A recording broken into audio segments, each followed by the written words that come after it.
got our expert trainer, Nick White here. Nick, you know, one of the things I have a challenge with is our dogs at home. Every time the doorbell rings, they go nuts. And then as soon as you open it, they race out the door to meet the person that's there.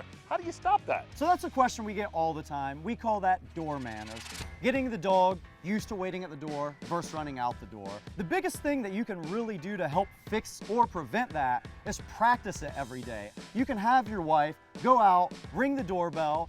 When the dogs react the way they do, then you work on calling them back, putting them in a sit, putting them on their dog bed. And now when you do that throughout the day, when it actually happens, when it's the mailman, a package being delivered, it's just another one of those reps to the dog versus trying to fix it the one time a day that it actually happens. A question that I have that happens just about everybody's house you go to. You're sitting at the table and the dog comes up so cute and is begging for food, but you don't want that to happen. How do you stop that dog from doing that? Yeah, generally that's a behavior, like many, that owners create.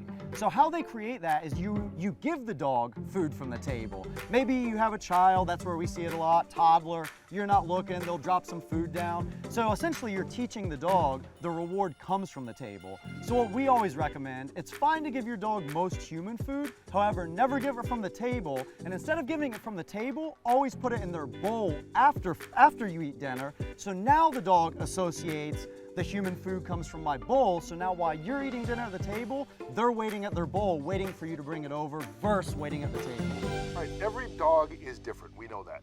But is there a way to kind of control your dog when it's barking at everything that moves outside the window and you're trying to calm it down? So a lot of the times it comes down to a few things. Obedience, that's always the solution for a lot of people's issues. And then the second thing is get them physically active.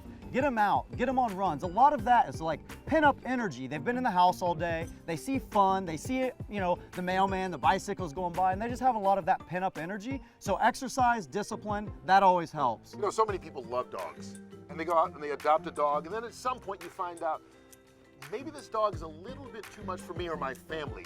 How do you know when that happens, and what do you do? Yeah, one of the things we always talk to people about is ensure that you're picking the right dog based off their demeanor, based off their athleticism. The problem we see a lot of times is people will pick dogs based off their looks, and we just know that doesn't work. Because maybe you're a very athletic person and you see a cute dog, but then they turn out to be not such an athletic dog, and now you got a dog that didn't match your lifestyle.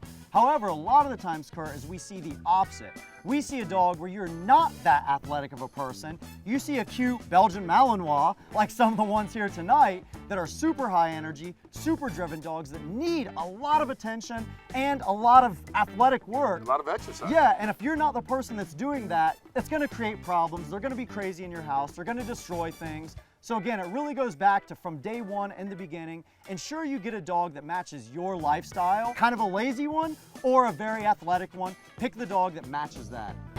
You got a dog in the house, likes to jump on the furniture, likes to jump on the bed, but you don't want that to happen. How do you prevent it? For me, I'm big on setting the standard when you very first get the dog. I'm actually a big advocate of not letting dogs on bed, not letting dogs on furniture from the get-go. As I always say, if that's all they know, that's all they know. The problem that a lot of people do is they let them on the bed, they let them on the furniture, and then all of a sudden they don't want them on there.